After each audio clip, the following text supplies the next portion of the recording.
Noong nakaraang mga linggo, marami po ang mga nasalanta dahil sa bagyo, sunod-sunod na bagyo, baha. At nakita natin ang ibinunga ng korupsyon ng puso ng tao. Nakikita sa ating kapaligiran na marami ang nagdurusa, marami ang nawalan ng bahay, marami ang nasaktan, maraming nawalan ng buhay. Naghihinagpis ang mga kapatid nating mahihirap dahil sa pagsasamantala ng mga makapangyarihan at mayayaman at maraming nagdurusa. May kirot na masyadong malalim para may pahayag sa mga simpleng pananalita. Pangunguli lang hindi lamang nagpapaluha sa mga mata, kundi pumipiga sa mismong kaluluwa. Isa rito ang mawalan ng mahal sa buhay. Masakit. Ang mundo ay tila biglang humihinto habang ang ibang mga tao sa ating kapaligiran ay patuloy lamang sa kanilang mga ginagawa, halakhakan, pagsasayahan, pagkukwentuhan. Napakasakit po na mawala ang presensya ng iyong minamahal. Mabigat ang katahimikan. At tanong na paulit-ulit ay laging nasa isipan. Nasaan ang Diyos? Bakit nangyari ito? Ilang tao, kaluluwa, ang ganitong katanungan sa ating kapaligiran na naging biktima ng mga baha. Ang tanong nila ay narinig ba ng Diyos o nakikita ba ng Diyos ang pagtangis namin sa gitna ng gabing madilim? Sabihin ko sa inyo mga kapatid, pangungulila ay lumilika ng isang malalim na kawalan sa loob natin. Isang sugat na tila walang makapagpapahilom. Ngunit sa gitna ng ating pag-iyak, sa gitna ng ating pag-iisa, at sa gitna ng pangungulila, inilalantad ng salita ng Diyos. Salita ng Diyos ang katuwang natin sa ganitong kalagayan. Ang isang napakagandang katotohanan na ating sakit, kirot, ay hindi niya o hindi binabaliwala ng Diyos. Sa katunayan, ito ang eksaktong sandali kung kailan naging napakalapit ang kanyang presensya sa atin. Nais kong ibahagi sa inyo ang isang paksa na kung saan makapagbibigay sa atin ng aliw, makapagbibigay sa atin ng katiyak at kasiguruhan kapag tayo dumaranas ng kirot, sakit, pangungulila. At ito yung matatagpuan natin sa kanyang banal na kasulatan sa Psalms 34 na pinamagatan kong ang Diyos ay malapit sa may pusong wasak. Itong pag-asa, ang Diyos ay malapit sa may pusong wasak. Verse 14 to 19.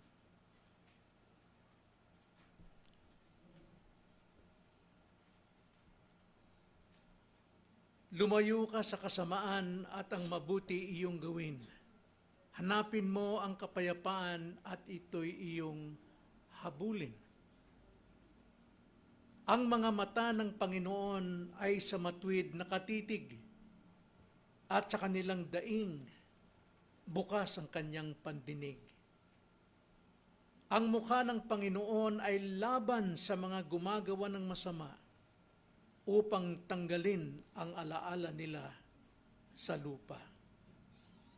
Kapag ang matuwid ay humingi ng saklolo, ang Panginoon ay nakikinig at inililigtas sila sa lahat nilang mga gulo. Ang Panginoon ay malapit sa may pusong wasak at inililigtas ang mga may bagbag na diwa. Marami ang kapigatian ng matuwid, ngunit inililigtas siya ng Panginoon sa lahat ng mga iyon. Nais kong itutok natin ang ating paksa sa talatang 18 na ang sabi, ang Panginoon ay malapit sa may pusong wasak at inililigtas ang mga may bagbag na diwa. Pagpalain ng Diyos ang pagkakabasa ng Kanyang salita, tayo'y manalangin. Panginoon, marami pong mga naghihinagpis sa aming pong bansa ngayon. Maraming nangungulila dahil sa pagkawasak o pagkasunog ng kanilang mga ari-ariang pinagbuwisan ng kanilang panahon at pawis sa mahabang panahon. At higit sa lahat, sila po'y binawian ng kanilang mga mahal sa buhay, anak, magulang, nanay, tatay, kapatid, asawa. Ngunit, dalangin namin ang bawat isang taong ito ay makasulyap at makabasa sa iyong salita upang malaman nila ang kanila pong katanungan. At ito ay po ang iyo pong presensya na hindi po nagpapababaya sa mga may pusong wasak. Pagalingin niyo po sila, Panginoon, at pagalingin niyo kami sa mga kapatid namin na maaaring wala pa pong ganitong karanasan. Ngunit alam namin, dahil po sa mundong ito'y nasa kaguluhan at kasalanan pa kami, maaari kami magdusa at ipaalala ang iyong salitang ito ng iyo pong kalinga. Kaya Panginoon, sa umagang ito, palakasin niyo kami sa pamamagitan ng inyong mga salita. Ito ang aming dalangin sa pangalan ng Panginoong Hesus. Amen. Ang Diyos ay malapit sa mga may pusong wasak. Now, alam natin ang background po ng Psalms 34. Ito po'y pangungulila na dinanas ni David. Sanhi ng kanyang pagtakas, pagtakbo. Sa banta po ni Haring Saul na naiinggit sa kanya, nagsiselo sa kanya, hadlang sa kanyang pagiging hari, ay gusto niyang mawala sa kanyang harapan, mawala na sagabal sa kanyang paghahari si David. At kanya itong papatayin upang siya ay mawala na. Ganyan po katindi ang ugaling Cain na may galit sa puso. At dahil dito si David ay tumakas at wala siya ibang mapupuntahan sapagkat kalugad at hawak ni Saul ang buong bahagi ng kaharian ng Israel. At ang kanyang napili ay magpunta siya mismo sa lugar ng kanyang mga kaaway. Kanyang pinagpapaslang ng mga kaaway at ito ay sa lugar ng Gath. At dito sa lugar ng Gath, nakaharap niya ang kanyang matinding kaaway na si Haring Abimelech o sa isang pangalan, Achish. At siya'y nakilala ng mga tao, hindi ba't ito si David? Ito ang matindi nating kaaway na pumatay sa ating mga tao. At dahil dito, si David ay nagpanggap sa lugar na yun upang makaiwas at makatakas sa tiyak niyang kamatayan. At sa kalagayan ito, siya'y nangungulila sa kanyang sariling bayan, sa kanyang sariling mga pamilya. At ngayon siya'y nasa lugar po ng kaaway. At ito ipapahayag sa atin sa 1 Samuel chapter 21. Basahin ko lang ilang bahagi ng kasulatan. 1 Samuel chapter 21 verse 10 to 15 na ganito ang pagkakasabi. Tumindig si David at tumakas kay Saul ng araw na yon at pumunta kay Akis na hari ng Gat. At sinabi ng mga lingkod ni Akis sa kanya, hindi ba ito'y si David na hari sa lupain? Hindi ba ito'y si David? Hindi ba't nag-aawitan sila sa isa't isa tungkol sa kanya sa mga araw na sinasabi, pinatay ni Saul ang kanyang libo-libo at ni David ang kanyang laksa-laksa? Ito yung pinagsisilusan ni Saul. Mas maganda ang gawa ni David, mas matagumpay ang gawin ni David kaysa kanya. Kaya gusto niyang mawala si David upang yung kanyang gawa ang siyang manguna. At dahil diyan, si David, nung marinig ito sa bibig mismo ng kanyang mga kaaway, ang sabi sa 12, iningatan ni David ang mga salitang ito sa kanyang puso at siya'y naging takot na takot kay Akis na hari ng Gat. Kaya't kanyang binago ang kanyang kilos sa harap nila at nagkunwaring baliw sa harapan nila. Gumawa siya ng mga guhit sa mga pinto ng tarangkahan at pinatulo ang laway sa kanyang balbas. Nang magkagayoy, sinabi ni Akis sa kanyang mga lingkod, tignan ninyo, ang lalaki ay baliw. Bakit ninyo siya dinala sa akin? Kulang ba ng mga taong ulol na inyong dinala ang taong ito upang maglaro ng kabaliwan sa aking harapan? Papasok ka ba ang taong ito sa aking bahay? Sa madaling salita, palayasin niyo ang taong yan. At dito, nasa bingit ng kamatayan si David. Desperado, nag-iisa, inuusig, nangungulila. Wala na siyang kapangyarihan, wala nang kanyang trono, wala na siyang depensa. Marahil, ito'y nangyayari sa iyo ngayon. O maaaring darating ang panahon na ganito mangyayari sa iyo. Si David ay nangungulila. Sa gitna ng ganito matinding kadismaya at paghihirap ng loob, naranasan ni David ang malalim na pagliligtas at pag-aakay ng Diyos. Alam kong binalikan niya ang mga kasulatan ng Diyos na kanyang sinulat buhat ng kanyang karanasan. Tanda natin, magiging epektibo tayong tagapagpayo sa mga taong nangungulila kung tayo mismo naranasan natin.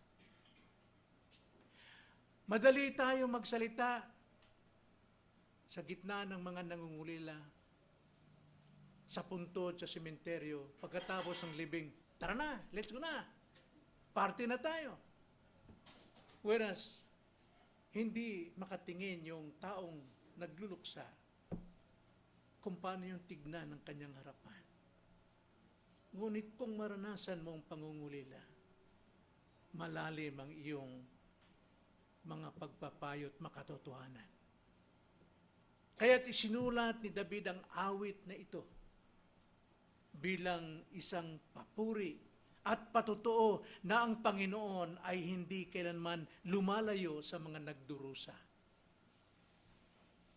Napansinin natin ang mga salitang ginamit ni Haring David dito sang-ayon sa orihinal na lingwahe ng Hebreo para mabigyan natin ng halaga at liwanag kung gaano po kadalisay at papuri ang ginawa ni David. Yung salitang wasak. Sa talatang ito, makikita na yung salitang wasak na puso. Sa Hebreo, zavir, nang ibig sabihin basag o binasag o di kaya pinagpira-piraso.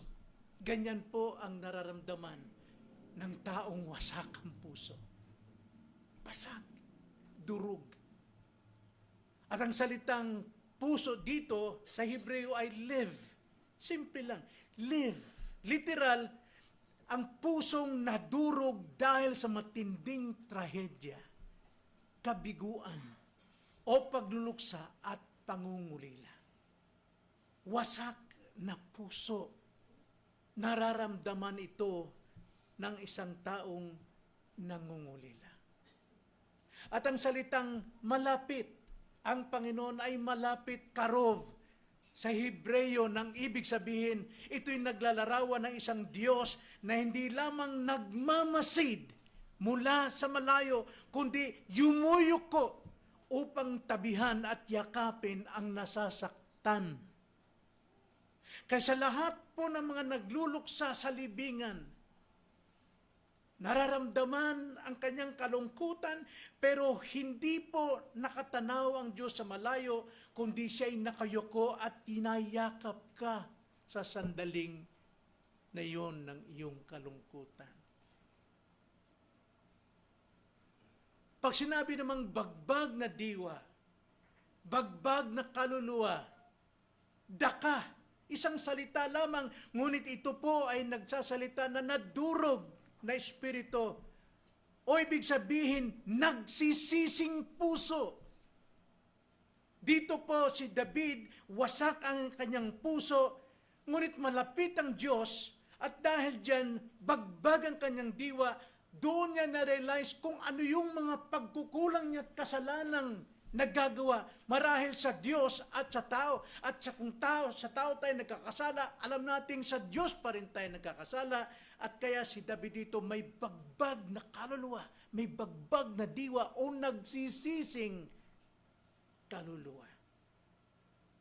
Nagpapakita ng isang pusong isinusuko ang sarili sa sandaling iyon sa gitna ng kawalan ng pag-asa. Ganito ang pagtitiwala ni David.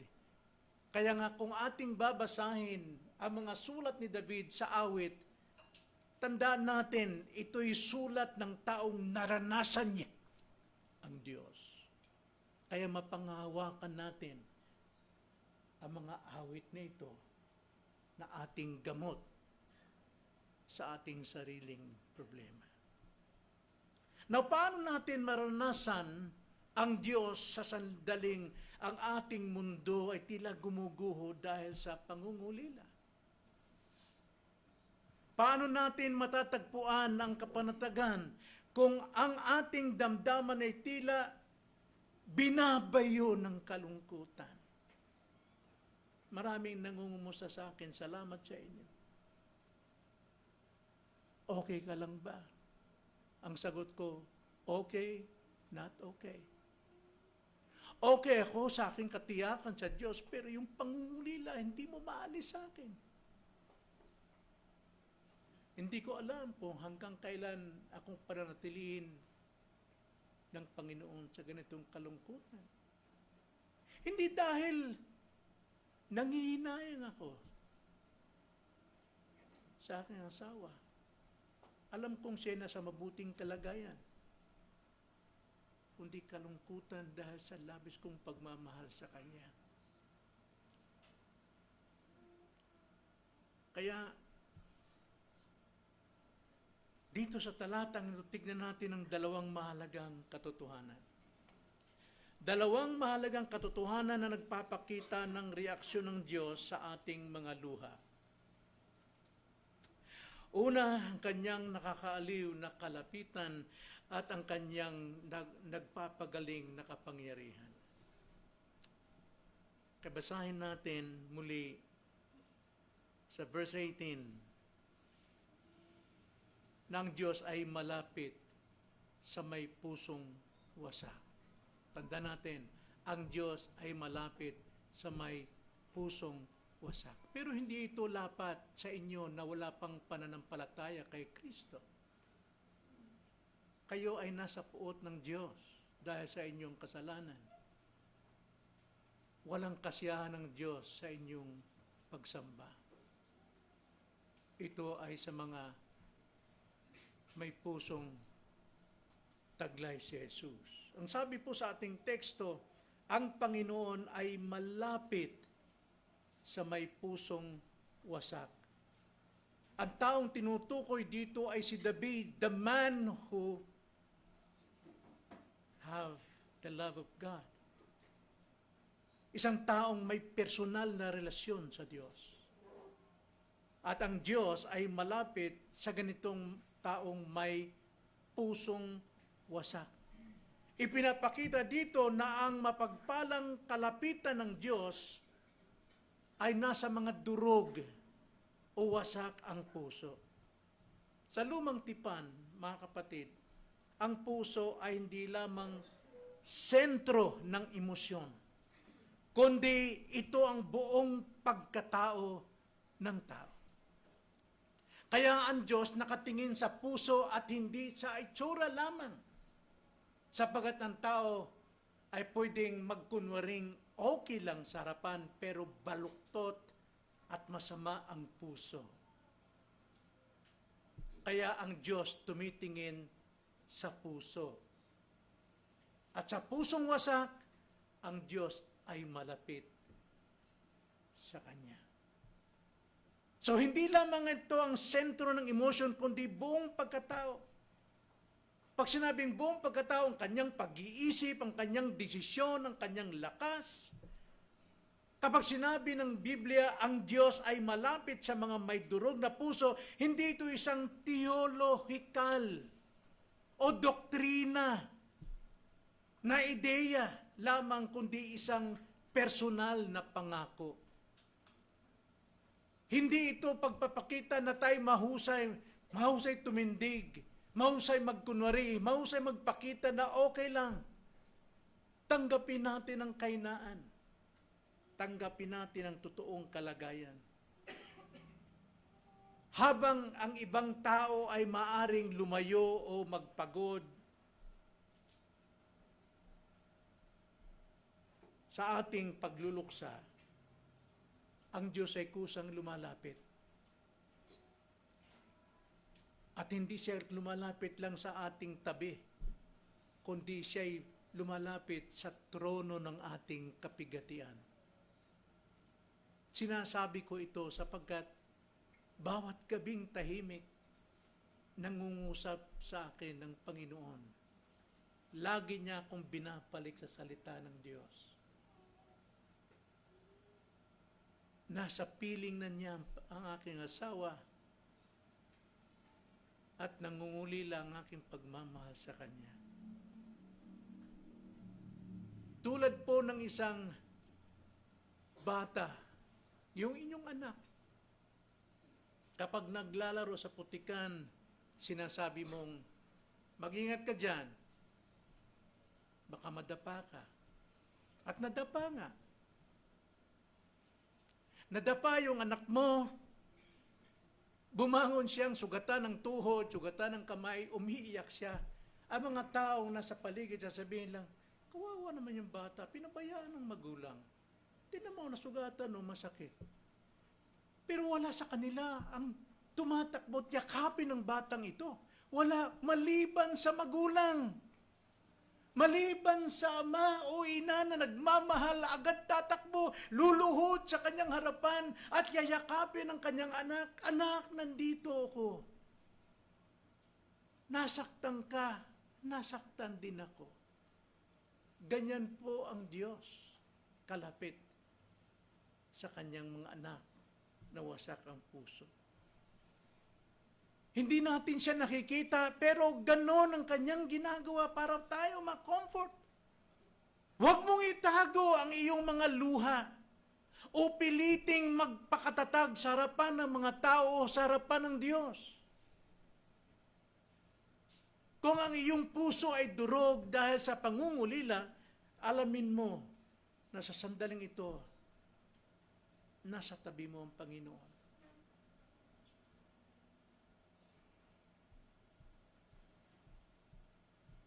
Marahil sa silid mo, madilim. Bawat kilos, bawat hangin, alam mong nasa Panginoon na, pero hindi pa rin maalis. Pati hilik ng anak ko si Bobo, hilik ng hilik, di makatulog. Halos naalala ko yung hilik ng asawa ko rin. Bawat kilos ng anak ko sa aming higaan, pakiramdam ko, si mama pa rin ang kumikilos. Pero tanda natin, sa bawat dako ng madilim at tahimik na silid na iyong tinutulugan, ito'y ginagawang banal na dako ng kanyang presensya. Nagiging banal ito dahil sa kanyang presensya. Kasama mo ang Panginoon. At yan ang dapat kong tandaan. He will never leave me nor forsake me. Alisin ko lamang yung covetousness sa aking puso. Sapagkat covetousness is a kind of idol. Sinasamba natin, kailangan ang Diyos lang ang nasa puso natin. So unang bahagi rito, katotohanan, ang Diyos ay malapit sa may pusong wasak. Then secondly, doon the same verse, ang Diyos ay nagliligtas sa may bagbag na diwa. Ang sabi po sa ating teksto, ang Panginoon ay malapit sa may pusong wasak at inililigtas ang mga may bagbag na diwa. So ayon sa context, inililigtas. Sinong inililigtas? Yung mga taong nasa bingit ng kapahamakan. At anong bingit ng kapahamakan dito? Yung may taong may bagbag na diwa. So ang ibig sabihin ng bagbag na diwa, nagsisising puso. Kaya inililigtas ng Panginoon sapagkat sa tindi ng kanyang pagkawasak ng puso, nare-realize niya ano yung kanyang nagawang kasalanan marahil sa kanyang minamahal at higit sa lahat sa Diyos. Kaya nga, maging sa kabagbagan ng ating sa pagkawasak ng ating puso, daan ng Panginoon o paraan ng Diyos upang gisingin tayong magsisi, magpakumbaba sa kanyang presensya.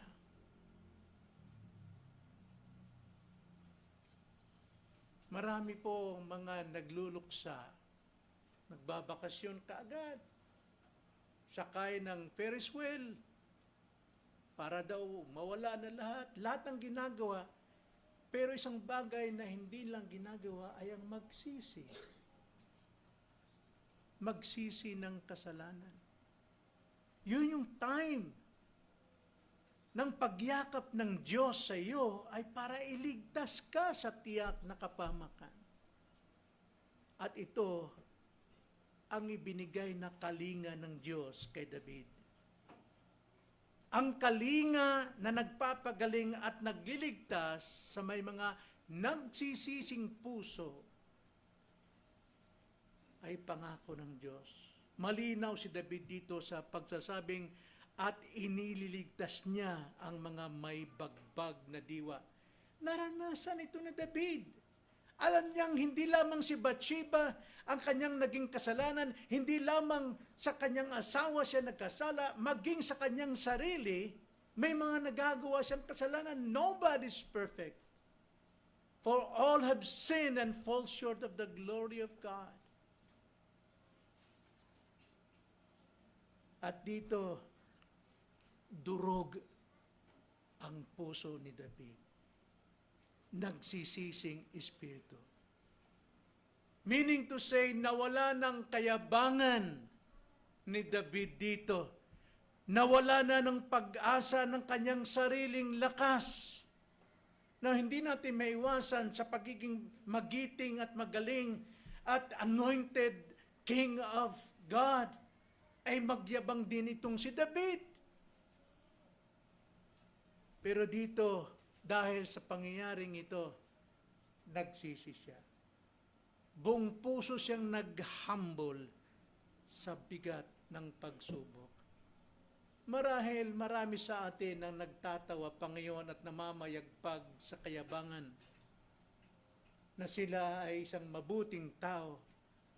Antayin mo pagdating na matinding pagsubok na ito. Paano mo ito haharapin? Paano mo ito tatanggapin? Ito yung aral.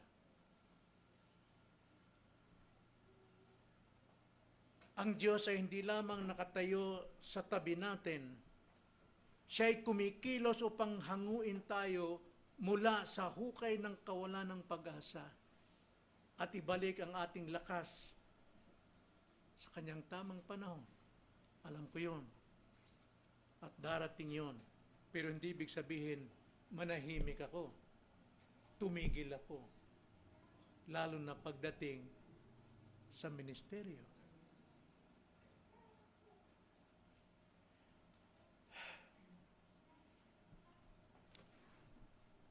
Minsan maraming tao ang nawawala ng minamahal sa buhay, hindi nagtatagal, kasunod siya. Nangyayari yun. Dahil puno ng pangunguli at kalungkutan. Ang katwiran, ayoko na. Tigil ko na yan. Mga ibang bahay na lang ako. Magsimula ko ulit ng panibagong buhay. Wala na akong silbi. Wala na akong magagawa. No, wag. Yun din na naisip ko eh. Pero bago pa pumanaw si Mama, ang sabi niya, wag kang tumigil pa sa pangangaral. Ang Diyos ang pinararangalan mo, ayaw man tanggapin ng mga tao ang sinasabi mo. Diyos ang kanilang tinatanggihan. Maring hindi ka karapat-dapat bilang tao. Pero huwag kang tumigil. Hanggang sa huling 2 araw niya, sabi ko, Ma, minsan lang kita iiwanan. 1 oras lang kitang iiwanan isang visiting hours lang kita iiwanan, babalik agad ako sa iyo. Dahil totoo pa rin yung sanabi mo, mangangaral ako kahit mabigat. Ngiti siya at dinidilaan niya ako.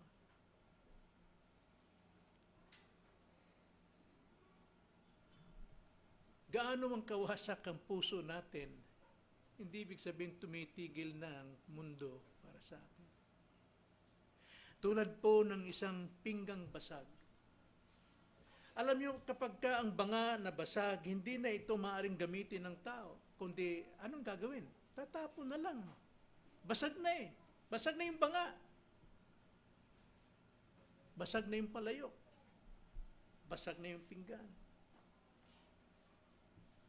Ngunit, alam niyo sa Japan, mayroong bihasang manggagawa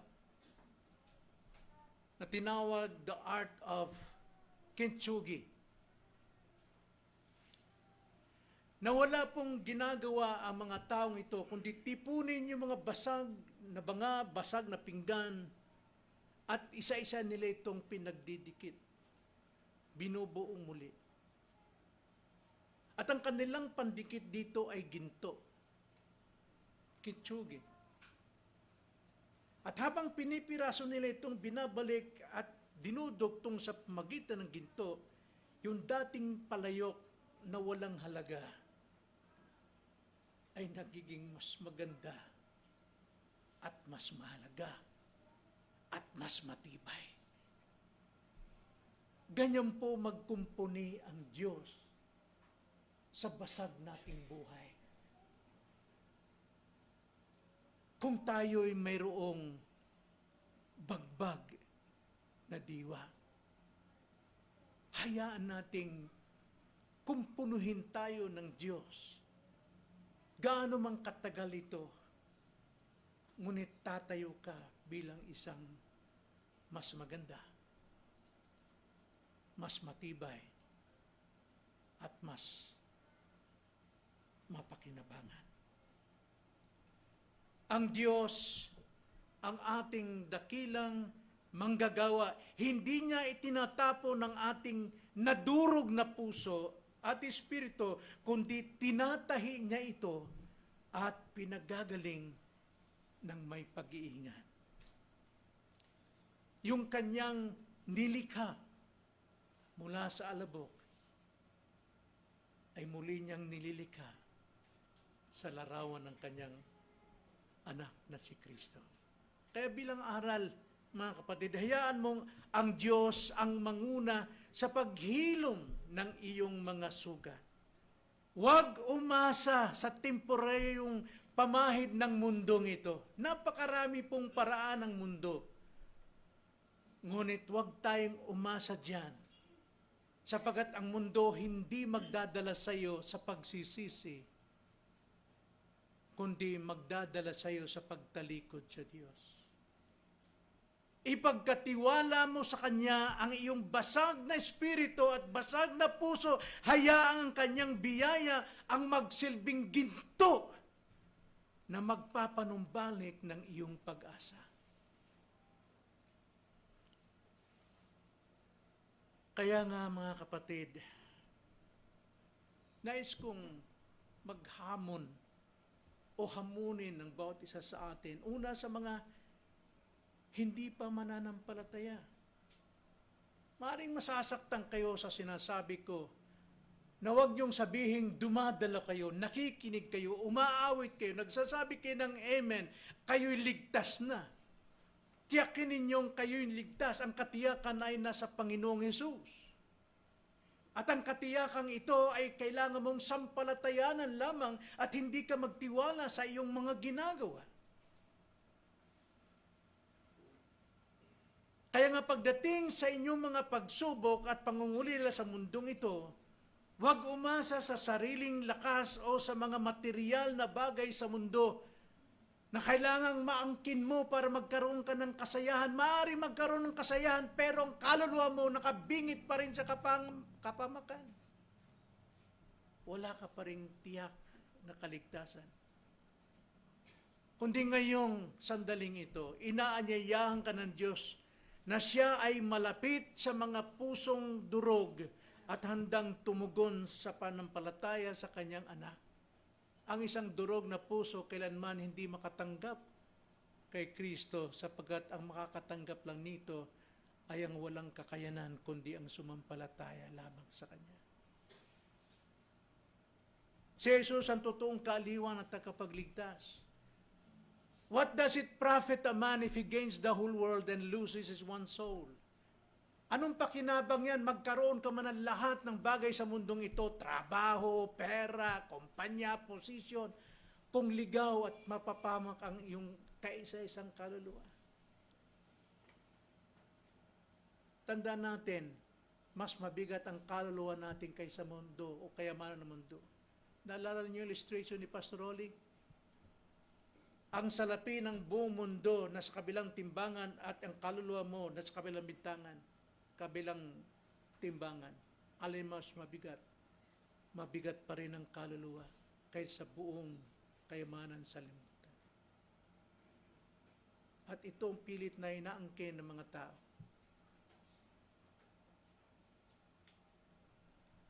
Si Jesus ang totoong kaaliwan, ang tagapagligtas. Kalungkutan sa mundo hindi maiwasan at mawalan.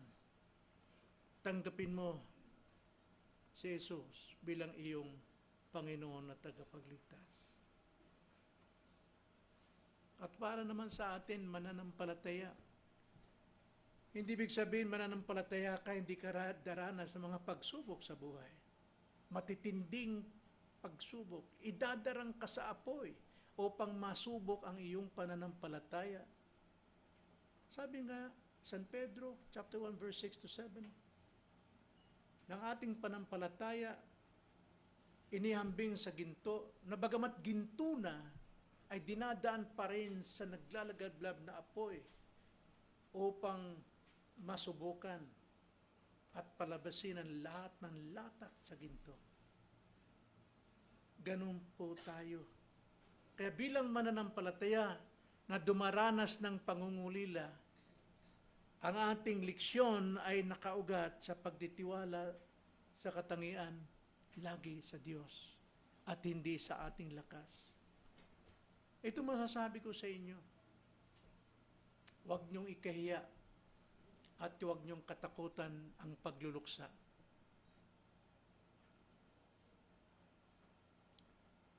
Sa Old Testament, kung magluksa sila, 40 days and 40 nights. Kaya hindi dapat natin katakutan ang pagluluksa. Ang kalungkutan ay hindi tanda ng kawalan ng pananampalataya. Ito ay patunay na nagmamahal kang totoo sa iyong pinagluluksaan. Hindi dahil nanghinain kang wala na siya. Alam natin siguradong nandun na siya sa Panginoon. Pero yung pagmamahal mo, hindi pa rin mawawala.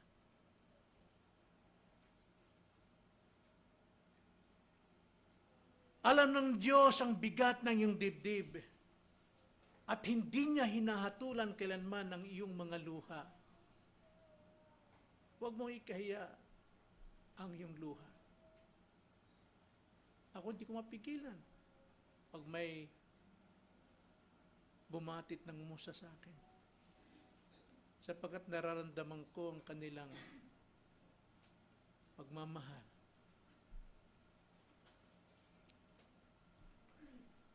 Kaya tayo ay dapat lumapit sa malapit at magpaubaya. Sinong lalapitan natin? Lumapit tayo sa malapit. Sino yung malapit? Ang Diyos ay malapit sa mga may basag na puso at tayo'y magpaubaya sa Kanya. Ipaubaya natin dahil ipinangako ng Diyos na siya ay malapit sa mga pusong durog. Gawin nating lumapit sa Kanya. Paano? Itong huwag nating kalimutan. Laging manalangin. At ang panalangin natin ay hindi basta paulit-ulit, memoryado, kundi ayon sa banal na kasulatan na iyong binabasa. Huwag kalimutan ang dalawang yan. Manalangin, batay sa kasulatang iyong nabasa. Sa halip na ihiwalay ang iyong sarili sa iba, magliwaliw ka sa iba.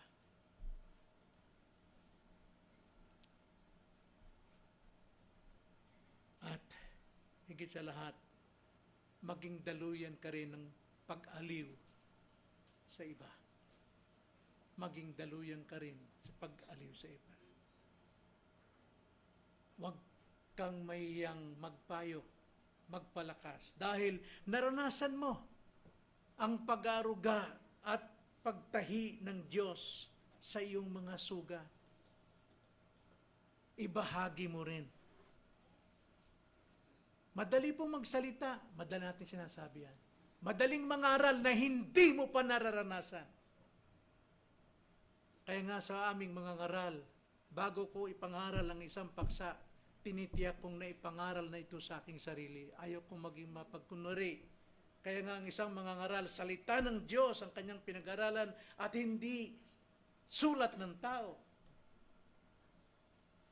Upang personal talagang mangungusap ito sa iyo.